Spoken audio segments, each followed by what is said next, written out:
Ahí medita, mi home banking medita, la heladera medita. A mí- Estamos todos meditando. a mí En casa medita. meditamos todos, los perros, ¿En qué sentido la todos heladera medita? meditan. Y viste, Piensa si recibe o no recibe claro. alimento.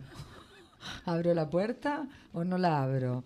¿Me van a abrir o no me van a abrir nunca? Y sí, estamos todos La así. realidad se impone. Estamos todos, la Mm. realidad se impone. Ujú. Bueno, ¿qué tal estos días de este fin de semana de mucha agua? ¿La pasó bien? Porque invita, lo Bien. dijimos, a la introspección. Necesito que deje de llover porque voy a engordar Estamos muy- 4.800 kilos. La harina. Y viste, Tuvo mucho problema. le metés tuco, cosa caliente. Sí, frío. claro. Lo que sea. La acidez, pero cantidad. acidez, Claro. tuco, Sí. salsa, todo. Claro, Y aparte- baraten, Barato, polenta. barato, todo. Me hacía acordar de Juana Molina cuando decía, paga ahora, lleva después, la coreana. Escuché una cosa. No, pero digo, el tema esto de la lluvia. En Ajá. algún momento te tuviste que meter mucho para adentro porque no podías salir. A mí me encanta cuando Meterte para llueve, adentro. ¿viste? Bien, perfecto. Yo tengo, volviendo a lo que decía Juan Pablo, Ujú. yo tengo la felicidad Felicidad. de trabajar de algo que amo, que es leer, Ni más ni menos. ¿no? Sí, me claro. me pagan por eso. Sí, claro.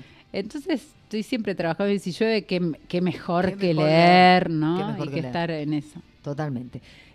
Nosotros vamos ya estamos casi en comunicación y Sí, vamos sí. a dejarla, Juli, hoy con Bárbara Ali en su programa, aparte del programa. El Señora, programa del programa, el diría programa del programa. Tato de Luca. El programa del programa. No, no tanto. No te olvides que Siempre Soy es el nuevo programa del nuevo programa. Claro, yo porque lo siempre posteé el estamos otro volviendo a día, empezar. ¿no? Ujú. Octava temporada de la columna de literatura. Cambiamos de formato o estamos en el mismo formato porque es radio, pero también es streaming. Tal cual. Pero siempre el mismo espíritu. Total, ¿no? y Que absolutamente. es divulgar a escritores de distintos lugares, qué están haciendo, en qué están pensando, cómo van creando. La dejamos con Bárbara. Bien, hoy tenemos una invitada que ya estuvo por acá, creo que el año pasado, si no me equivoco. Ella nació en Buenos Aires en 1984, es licenciada y profesora en letras por la UBA. Vamos a hablar un poquito qué piensa sobre el desfinanciamiento de las universidades. Cursó la maestría en crítica y difusión de las artes en la Universidad Nacional de las Artes. Es profesora de lengua y literatura en nivel secundario. Dicta talleres de lectura y escritura. En 2014 obtuvo una mención en el concurso Pablo Neruda, organizado por la Fundación Pablo Neruda, Chile y la Universidad Nacional de Córdoba. En 2016 publicó La Mancha de los Días por editorial ¿Qué diría Víctor Hugo? En 2017 participó en la antología de poesía Libroamericanas. Compiló junto con Roxana Molinelli la antología de poesía Otros Colores para Nosotras, que salió por Editorial Continente. En 2019 poemas suyos fueron seleccionados para integrar la antología de poesía Apología 4, editado por Letras del Sur Editora. En 2020 publicó Movimiento de Ida, ediciones de acá, y la segunda edición de La Mancha de los Días por Editorial Kintsugi. En 2021 resultó ganadora del premio Unicaja de poesía en el libro Memoria Fantasma, publicado el mismo año por la editorial Pretextos, y luego se publicó, si no me equivoco, si no recuerdo mal, en Argentina. No quiero decir mal, pero creo que el viernes pasado presentó su nuevo libro que se llama Escribir la Noche, y por eso, obviamente, le invitamos. Hola Bárbara, ¿cómo estás? Hola Juliana, ¿cómo estás? Bien, A ver, muy voy a bien. acomodar Qué mi bueno cámara, verte. ¿no? Por la otra vez hablamos a ciegas. Sí, ¿me veo bien ahora? Perfecto. Sí, bueno, pues yo me veo la mitad de la cara. No, en pantalla, en YouTube, salís Ok. completo. ¿Cómo Ok, estás? ok. ¿Cómo estás con esta presentación del nuevo libro? Supongo que todavía, ¿no? Conmocionada. Sí, conmocionada, muy contenta. Es un libro que ya está en librerías hace unos meses, fue en novedad de diciembre, pero bueno, en diciembre estuve como hice una segunda presentación de Memoria Fantasma, porque se editó acá en Buenos Aires, o sea, salió bajo el mismo sello, bajo Ujú. Pretextos, pero se imprimió acá en Buenos Aires, entonces la situación ameritaba una segunda presentación. Ujú. Y bueno, lo que resultó es que se juntó todo más el contexto, ¿no? Bastante complicado, que ya conocemos, y dejamos pasar unos meses y nos parecía que era como el momento de darle la bienvenida al libro.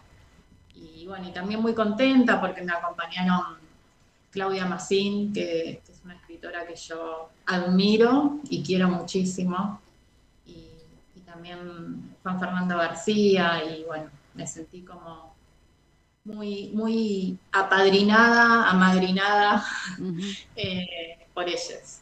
Así que fue un momento súper cálido.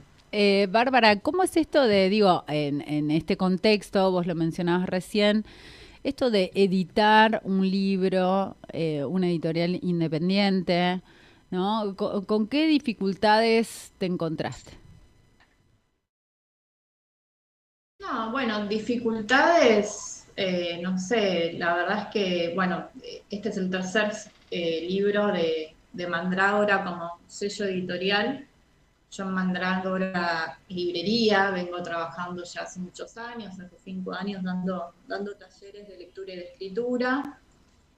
Y la verdad es que me sentí como muy bien entregándoles un texto a ellos y bueno, intentando que el texto funcione, obviamente militando de alguna manera el libro, como tenemos que hacer todas las personas que publicamos así en sellos independientes. Pero me sentí muy, muy cómoda trabajando con la editora, con la correctora, fue un proceso hermoso. Ujú. ¿Dónde se consigue actualmente este libro? ¿Cómo hacen los videntes, le dije yo la otra vez? La audiencia, ¿cómo hace para conseguir escribir la noche? El libro está prácticamente en todas las librerías, tiene muy buena distribución. Por supuesto está en Mandrágora, que está ahí en Vera y Juan B. Justo, en Villa Crespo, pero después están las librerías, así que, o por la página de la librería también, Bien. de modo virtual. Bueno, o sea que pueden buscar la Mandrágora de libros y ahí lo van a encontrar. Contanos un poquito qué trae este libro, a diferencia de, bueno, de Memoria Fantasma ya hablamos, de los anteriores también. Pueden ir a buscar ahí por ahí la entrevista a Spotify. Digo, Memoria Fantasma traía o hacía referencia a un contexto histórico argentino, y este libro que se llama Escribir la noche, ¿tiene vinculaciones con Memoria Fantasma o es otra cosa? No, en principio es otra cosa porque me corrí del género. Bueno, a mí no me gusta mucho pensar en términos de género, porque creo que los géneros existen para explotarlos, pero bueno, es una manera práctica de pensar. Y en principio este libro ya no es poesía en verso, sino que son prosas poéticas que están un poco en el tono de un diario y otro poco en el tono del ensayo. Hay como una mezcla de la prosa poética, el ensayo y el diario. Como que convergen de alguna manera esos tres géneros. ¿Cómo tratemos de explicarles a los oyentes cómo se diferencia la prosa poética, el ensayo, de la poesía tradicional, dividida en versos o poema libre? Bueno, como básicamente es eso, sí, no está dividido en versos.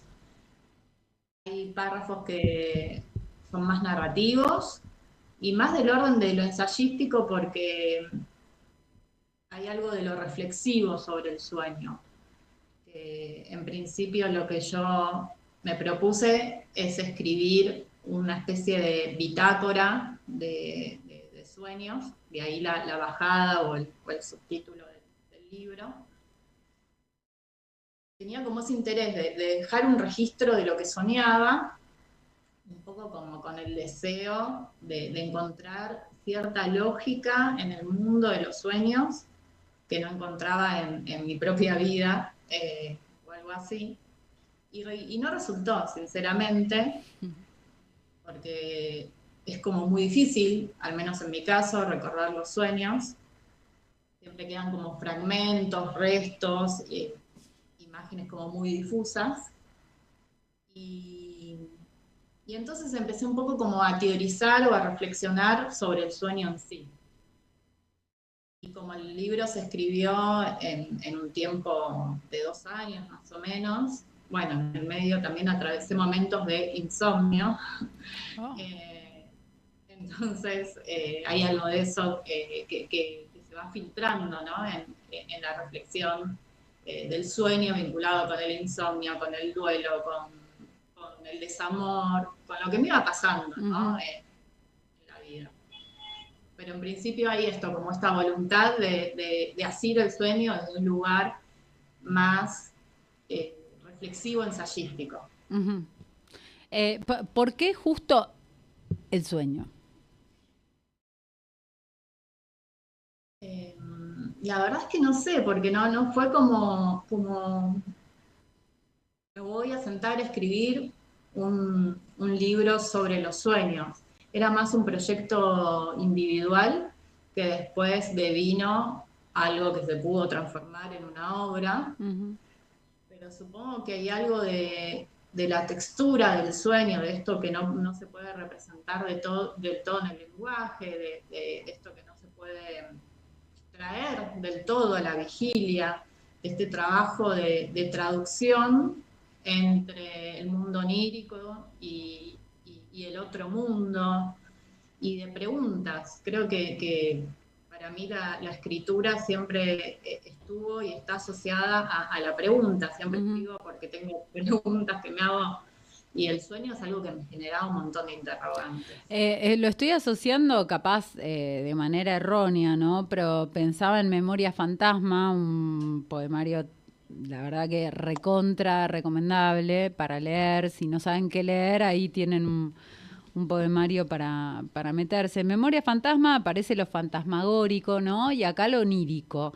Aparece como el mundo otro, digamos, no hace unos años atrás había toda una discusión respecto de la literatura del yo, ¿no? Y acá aparece lo otro, lo desconocido, lo que de alguna manera nos viene a increpar o a resultar desconocido, insondable.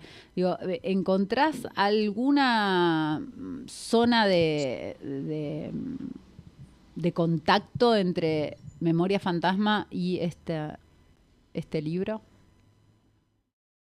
Está buenísima la asociación que haces, pues yo no la tenía como presente. Y sí, claro, porque a mí algo que me obsesionaba en Memoria Fantasma es todo el trabajo de rememorar, y el recuerdo también tiene un poco la textura del sueño, ¿no? Como eso brumoso que cuando uno tiene que traerlo a la lógica del lenguaje, hay una pérdida, ¿no? Hay una pérdida por un lado, y por otro lado hay algo de lo que tiene que ver con la invención. Y lo mismo sucede cuando uno intenta relatar un sueño, ¿no? Como contarse uno mismo el sueño, como tratar de pensar qué soñé anoche, y como tratar de recuperar eso, y más cuando intentamos contárselo a otra persona. Entonces hay algo así de ese traslado de un lenguaje al otro que creo que se da tanto en el ámbito del recuerdo y el presente, como del sueño y el presente. Hay como en esa traducción, ¿no?, del lenguaje poético donde queda algo de lo indecible, ¿no? Supongo. Bárbara, ¿por qué, insistir haciendo literatura en un mundo como este? Un mundo cada vez peor, ¿no? No sé si peor, pero estamos justo atravesando un momento muy horrible políticamente. Y porque la literatura como que nos ayuda como a resistir, a crear, a crear en el sentido de poder imaginar otros mundos, que creo que es algo que todo el tiempo tratan de eliminar esa posibilidad, ¿no? Como la posibilidad de poder imaginar otros mundos posibles.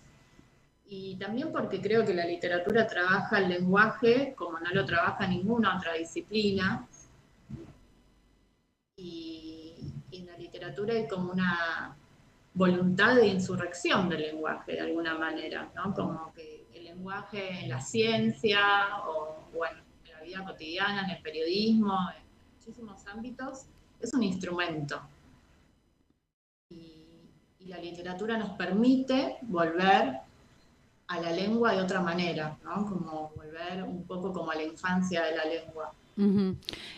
Recuperás un poco esa idea de la infancia, ¿no? De un lenguaje primigenio, olvidado, desconocido, a la vez legado, fracturado, porque en un punto lo quebramos. Y pensaba, bueno, porque el público se renueva, diría una señora muy conocida, pensaba en que trates de contarnos cómo empieza esto de la escritura en vos. Bueno, siempre cuento lo mismo, pero está bien. Es cierto esto de que el público se renueva y siento que no tengo un origen muy original, valga la redundancia. No, empecé un poco a partir de una lectura que creo que fue puerta de entrada a la poesía para mí y para muchos. Es que terminé el secundario, por supuesto en el secundario, cuarto, quinto año, entré en contacto con algunas lecturas que me volaron un poco la cabeza, Cortázar, bueno, esas lecturas iniciáticas. Y terminé el secundario y creo que con uno de mis primeros trabajos, esto creo que nunca lo cuento, trabajé creo que en una juguetería para las fiestas, un trabajo así, esos que te explotan mal, y bueno, me pagaron un sueldo por 2 o 3 días, porque me echaron aparte. Se ve que no sé, no les gustó demasiado. Y con esa plata fui y me compré la poesía completa de Pizarnik. Libro. Y bueno, se me abrió todo un mundo, ¿no? Y ahí empecé como un poco a hacer el recorrido de las lecturas que hacía Alejandra, empecé a ir a talleres. Bueno, después hice letras, ¿no? Después la maestría en la UNA. ¿Qué te pasa ahora cuando digo, ¿no? Sabemos los que nos interesamos por la lectura, la escritura, que hay una crisis muy importante del libro bajo esta gestión. ¿Qué te pasa cuando ves lo que sucede con las universidades, con el desfinanciamiento? Digo, en tu formación en letras, ¿vos sentiste esto que decía el presidente, que los estudiantes en letras, los estudiantes universitarios son manipulados? ¿Sentiste manipulación? ¿Sentiste adoctrinamiento político? ¿Qué te pasa cuando escuchás eso? Claro que no. En principio estoy orgullosa de haber transitado la universidad pública, de haber caído en la universidad pública. En realidad toda mi formación primaria, fue la media, universidad, fue laica y estatal. Y por otra parte, me molesta mucho ese discurso, ¿no? Bueno, porque hay algo de pensar como si se pudiera pensar por fuera de lo político, ¿no? Como si ese pensamiento que se disfraza de neutral no fuera también político. Que no es nuevo, hay algo de eso que estaba presente en otras gestiones, ¿no? Pero bueno, es terrible todo lo que está pasando, porque la universidad pública es necesaria, porque a nivel educativo que hay en la UBA es impresionante, porque bueno, el Estado tiene que estar presente, ¿no? En la educación, en la salud.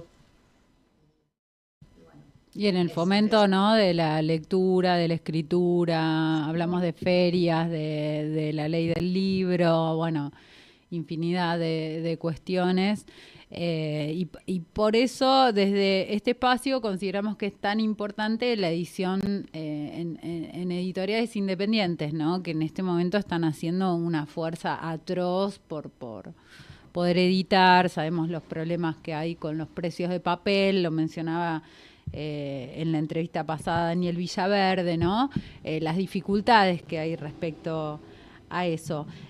Bárbara, no quiero que terminemos esta entrevista sin que nos compartas algo de lo que escribiste, puede ser de este último libro, no sé cómo llamarlo, porque poemario no es, ensayo no es, ¿no?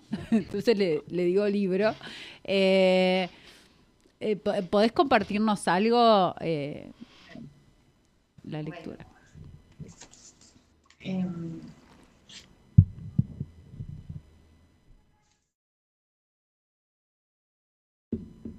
leo un par de fragmentos. Bueno, el libro empieza así. Leo el primero y después hago una selección. Algo se vela cuando abro los ojos. Paseo como ciega entre la bruma. Quiero traficar imágenes, saber quién soy del otro lado. Algo quedó lejos del otro lado de la noche. Despertar es siempre una pérdida. Perder alguna cosa cada día, recomienda Bishop desde su célebre poema. Abro los ojos y en mis manos veo cenizas del sueño. Fragmentos de un tiempo deforme, monstruos bellos y sobre todo incomprendidos. Necesito robar imágenes del sueño para volver a escribir. Hace días despertar es chocar contra una pared blanca o negra. ¿Por qué el blanco y el negro son los colores que nombran a la vez el vacío y los extremos? Estos últimos días no hice más que repetir algo así como estrategias de supervivencia.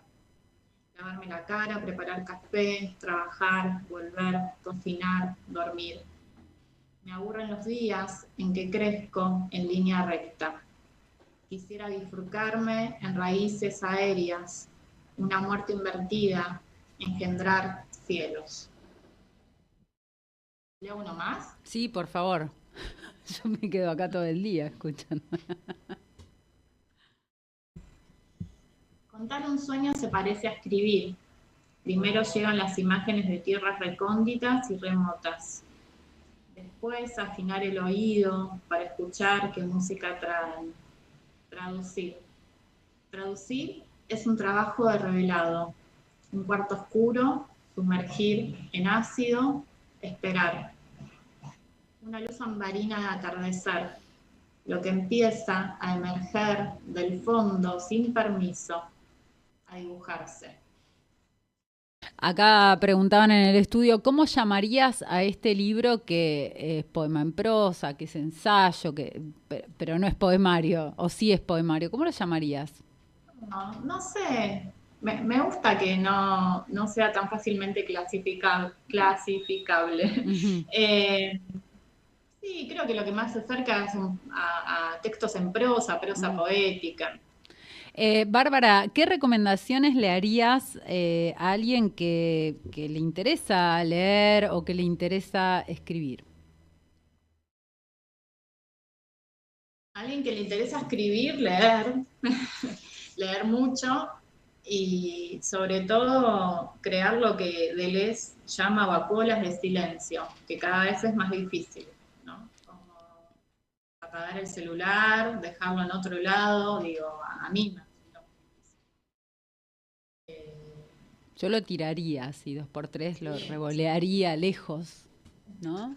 Totalmente. Como la escritura, que es esa suspensión, ¿no? De todo, la lectura que también, y el teléfono que está todo el tiempo. Si está en silencio, recibe notificaciones, ¿no? Como difícil. Sí, es difícil. ¿Leer qué? ¿Qué recomendarías leer? ¿O que para vos fue importante leer? A ver, bueno, un montón de cosas, pero voy a recomendar una de las últimas lecturas que hice. Justo lo tengo acá, ¿eh? A ver, Permiso. qué bueno. Esta novela, Ajá, no sé Luciana de si Luca. encuadré, se llama El amor es un monstruo de Dios, de Ujú. Luciana de Luca. Es un texto que justo vamos a dar con Carolina, la editora de Mandrágora. Damos un taller de lectura, un taller de lectura bimestral. Y esta novela me encantó, es la historia de una chica que vive en el campo y que tiene una relación como bastante conflictiva con la madre, que es todo un personaje, y en ese pueblo al principio hay como una invasión de moscas, porque hay una huelga de los sepulteros en el cementerio, y en el medio de esa invasión de moscas, donde todo está en estado de descomposición, llegan unos mormones a predicar al pueblo, bueno, y empiezan a pasar cosas. Bien, bueno, ya con todo lo que dijiste, ya dan ganas de ir a leer. Bárbara, ¿qué le queda a un escritor por hacer en este año tan complejo? ¿Qué crees, cuál crees que es la gran meta de los escritores en general? Y yo diría, por un lado, esto que hablábamos hace un ratito de que es todo un desafío hoy en día con el clima que estamos viviendo, hacerse un tiempo, ¿no? Un tiempo de silencio y para poder conectarse con la observación del mundo, ¿no? Para poder escuchar esa pequeña voz del mundo, Uh-huh. diría Diana, y escribir, ¿no? Como eso lleva a la escritura, o a una escritura, no sé, más auténtica, la atención en lo minúsculo.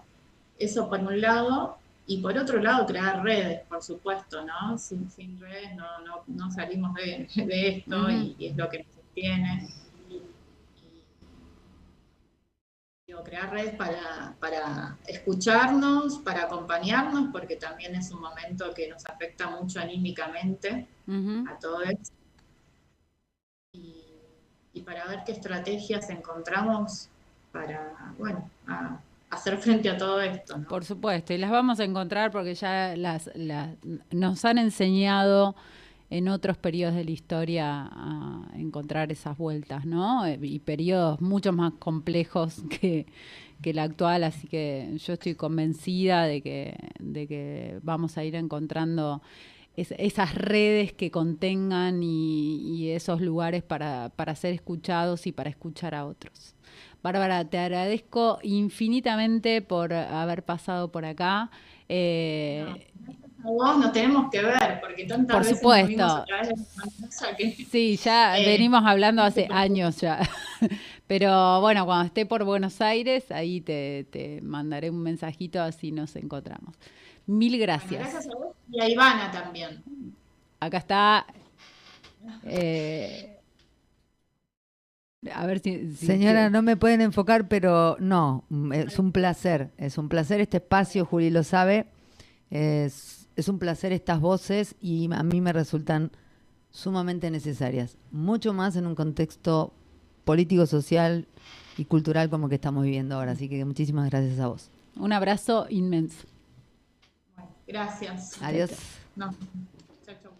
Bueno, así pasaba Bárbara Lee por la columna de literatura. Nos vemos el próximo martes con más invitados.